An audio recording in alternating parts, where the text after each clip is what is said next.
خۆشەویستەکانم، قەت ڕۆژێ لە ڕۆژان بیرت لەوە کردوتەوە ئایا ئەم ئاینی ئیسلامە بۆ ئەوە گرنگی بە نوێژ ئەدا،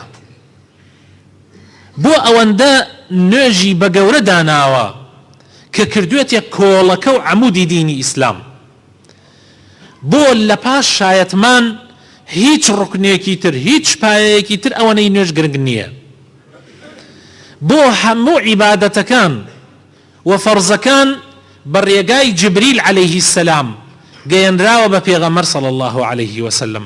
تەنها نوێژ نەبێ، پێغەمبەری خوا صلی الله عليه وسلم خۆی بەرز کراوەتەوە براوە بۆ حوزوری خوای پەروەردگار لە شوێنێکە فەرز کراوە لەسەری هێشت، یعنی لەو شوێنە جبریل بەو شوێنە نەگەیشتووە عەلەیهی السەلام، یعنی بەس بەینی خوا و پێغەمبەرەکەی بووە.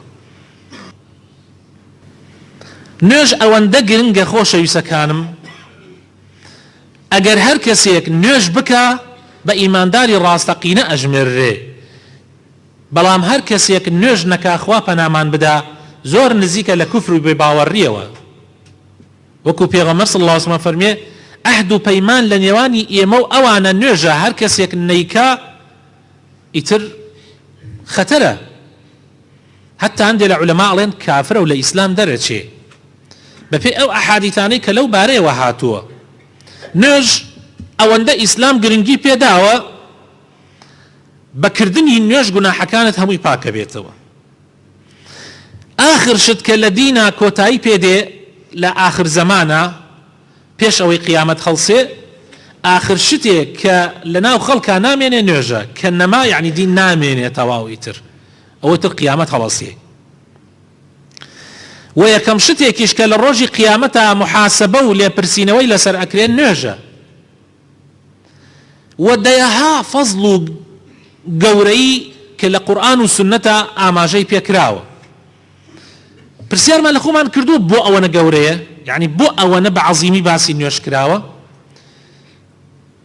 خۆشەویستەکانم، ئەو ئامێرانەی کە ها بەدەستمانەوە هەر لە مۆبایلەوە حتا هەموو ئامێرە کارەبایەکانی تر کە ئێمە بەکاریان ئەهێنین شەو و ڕۆژ، کە پارەیەکی زۆر جاری وا هەیە ئەدەی بە حەقیە، کە هەنیەک ئامێر هەیە ئەسڵەن لە توانای ئێمەیە لە هەنیە بیکڕین.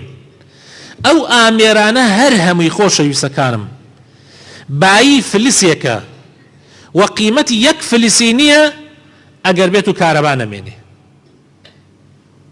ئەگەر کارەبا نەما وزەی کارەبا نەمێنێ هیچ سوودێکی نییە، مۆبایلەکەت هیچ قیمەتی نییە بەچی شەحنەکەی. و ئامێرە کارەبایەکان هەر هەمووی قیمەتی نامێنێ.